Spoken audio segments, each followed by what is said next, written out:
Dear student, अभी तक हमने प्रोडक्शन फंक्शन के बारे में पढ़ रहे थे। अब हम नेक्स्ट वीडियो में उत्पत्ति के नियम के बारे में, लॉ ऑफ रिटर्न के बारे में अध्ययन करेंगे। मार्शल के अनुसार श्रम तथा पूंजी में की वृद्धि करने से उत्पत्ति के साधनों का संगठन सामान्यतः अधिक उत्तम हो जाता है। फलस्वरूप साधनों की कुशलता बढ़ जाती है। मार्शल ने उत्पत्ति वृद्धि नियम का संबंध उद्योग धंधों के साथ स्थापित किया था, परंतु आधुनिक अर्थशास्त्र इस नियम को कृषि, उद्योग तथा उत्पादन के सभी क्षेत्रों में क्रियाशील मानते हैं। उत्पत्ति वृद्धि नियम से तात्पर्य यह है कि जिस गति से, जिस तरह से अनुपात में हम श्रम और पूंजी में वृद्धि करते हैं, उससे अधिक अनुपात में हमें उत्पादन प्राप्त होता है। तो मार्शल ये कहते हैं कि उद्योग में तो ये नियम लागू होता है, परंतु आधुनिक अर्थशास्त्री कहते हैं कि ये सभी नियम सभी क्षेत्र में, ये कृषि हो, उद्योग हो या उत्पादन का कोई भी क्षेत्र हो, वहाँ पर यह नियम लागू होता है।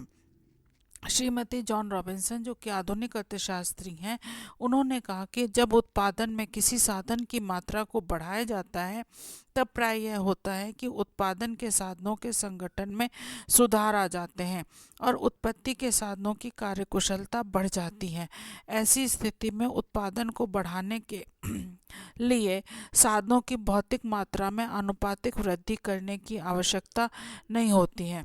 उत्पत्ति वृद्धि नियम की कार्यकुशलता का मुख्य कारण यह है कि साधनों की इकाइयों का उत्तरोत्तर प्रयोग करने से संगठनात्मक सुधार होते हैं, साधनों की कार्यक्षमता में वृद्धि होती है तथा बड़े पैमाने की आंतरिक एवं बाह्य बचतें प्राप्त होती हैं, जिसके फलस्वरूप स्थिर एवं अविभाज्य साधनों का अनुकूलतम प्रयोग संभव होने लगता है, जिसके कारण सीमांत उत्पादकता और औसत उत्पादकता दोनों बढ़ने लगती हैं।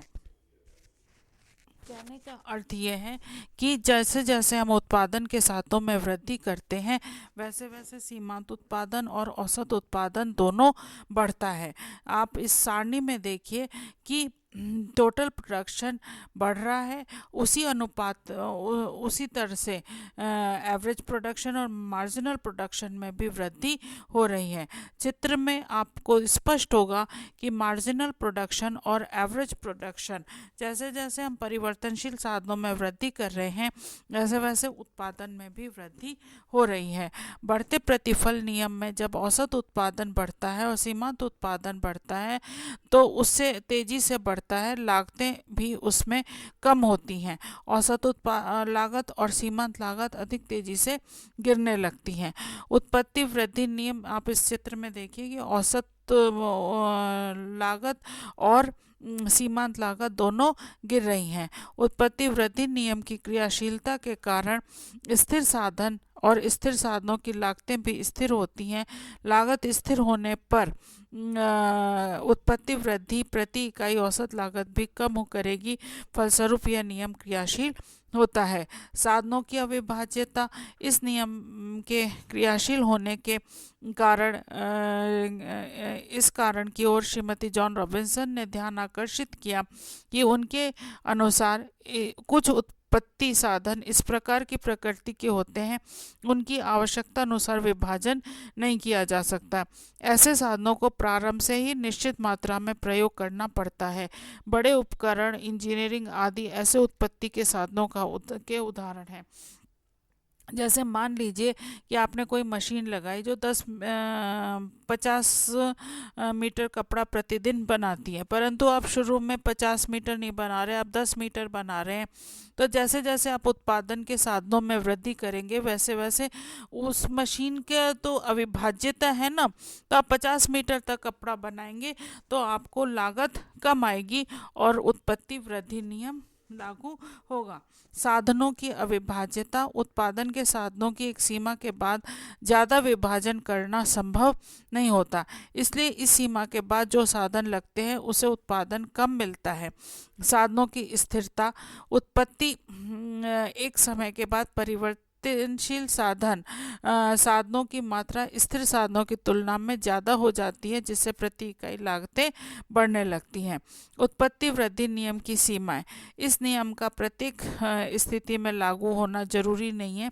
यदि परिवर्तनशील साधन की इकाई स्थिर साधन की तुलना में छोटी होती है, तभी प्रारंभिक दशा में से ही उत्पत्ति वृद्धि नियम उपस्थित होगा, अन्यथा प्रारंभ से ही उत्पत्ति ह्रास नियम लागू होने लगेगा। यदि फर्म स्थिर लागत की अविभाज्यता क्षमता की कुशलता से पूर्ण उपभोग नहीं कर पाती, तो फर्म की उत्पादकता साधन वृद्धि के अनुपात में अधिक नहीं बढ़ पाती है और परिणाम स्वरूप यह फर्म उत्पत्ति वृद्धि नियम का लाभ नहीं उठा पाती। उत्पत्ति वृद्धि नियम लंबे समय तक क्रियाशील नहीं रह पाता। जब तक साधनों में अनुकूलतम संयोग स्थापित नहीं हो पाता, तभी तक यह नियम क्रियाशील रहता है। अनुकूलतम संयोग अनुपात की प्राप्ति के बाद भी यदि परिवर्तनशील साधन की मात्रा को और अधिक बढ़ाया जाता है, तब उत्पत्ति ह्रास नियम उपस्थित हो जाता है। तो ये उत्पत्ति वृद्धि नियम के सीमाएं हैं, जिसके अंतर्गत की उत्पत्ति वृद्धि नियम लागू नहीं होता। उत्पत्ति समता नियम। उत्पत्ति वृद्धि नियम और उत्पत्ति ह्रास नियम के बीच की कड़ी को उत्पत्ति समता नियम कहा जाता है। उत्पत्ति वृद्धि नियम की समाप्ति की दशा में क्षणिक अवस्था के लिए उत्पत्ति समता नियम उपस्थित होता है तथा तुरंत ही उत्पत्ति ह्रास नियम क्रियाशील हो जाता है। देखिए, जब उत्पत्ति वृद्धि नियम खत्म होता है और उत्पत्ति ह्रास नियम शुरू होने वाला होता है, तो उसके बीच में उत्पत्ति समता नियम आता है। जिस अनुपात में आप उत्पादन के साधन में वृद्धि करते हैं, उसी अनुपात में उत्पादन बढ़ता है। नियम की परिभाषा। प्रोफेसर स्टिंगलर के शब्दों में, जब कभी उत्पादक साधनों को एक दिए हुए अनुपात में बढ़ाता जाता है, तब उत्पादन उसी अनुपात में बढ़ता जाता है। इस प्रकार उत्पत्ति समता नियम उत्पादन की उस प्रवृत्ति को दर्शाता है जो उत्पत्ति के साधनों के बीच स्थापित अनुकूलतम अथवा आदर्श संयोग से संबंधित है।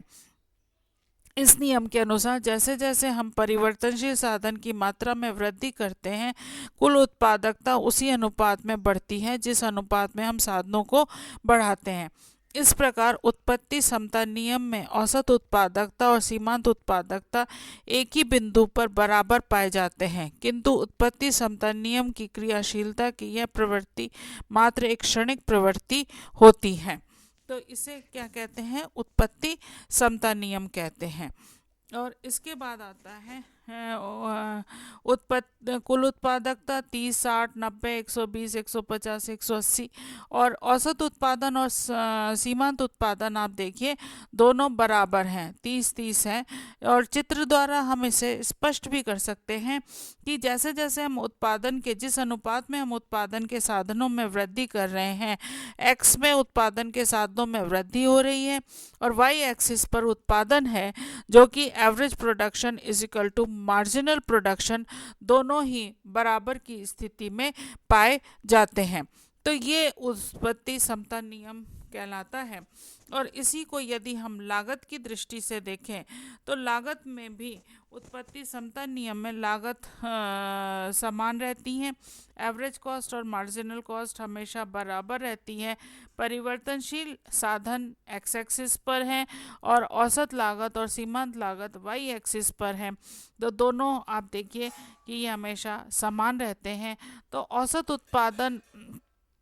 उत्पत्ति समता नियम बहुत कम समय के लिए लागू होता है।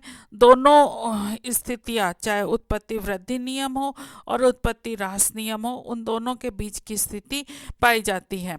तो आपको इस वीडियो में मैंने बताया कि जो मार्शल थे, प्रतिष्ठित अर्थशास्त्री थे, उनका ये मानना था कि उत्पत्ति वृद्धि नियम हमेशा उद्योग में लागू होता है और उत्पत्ति ह्रास नियम हमेशा कृषि में लागू होता है। परंतु आधुनिक अर्थशास्त्रियों ने ये बतलाया कि नहीं, हमेशा चाहे कोई भी उत्पादन का क्षेत्र हो, हमेशा पहले उत्पत्ति वृद्धि नियम लागू होता है, उसके बाद उत्पत्ति समता नियम लागू होता है और उसके बाद उत्पत्ति ह्रास नियम लागू होता है। तो अल्पकाल में क्योंकि कुछ साधन परिवर्तनशील होते हैं और कुछ साधन स्थिर होते हैं, इसलिए ये तीनों नियम हमेशा लागू होते हैं और इनके द्वारा ही हम लॉ ऑफ रिटर्न्स का अध्ययन करते हैं। धन्यवाद।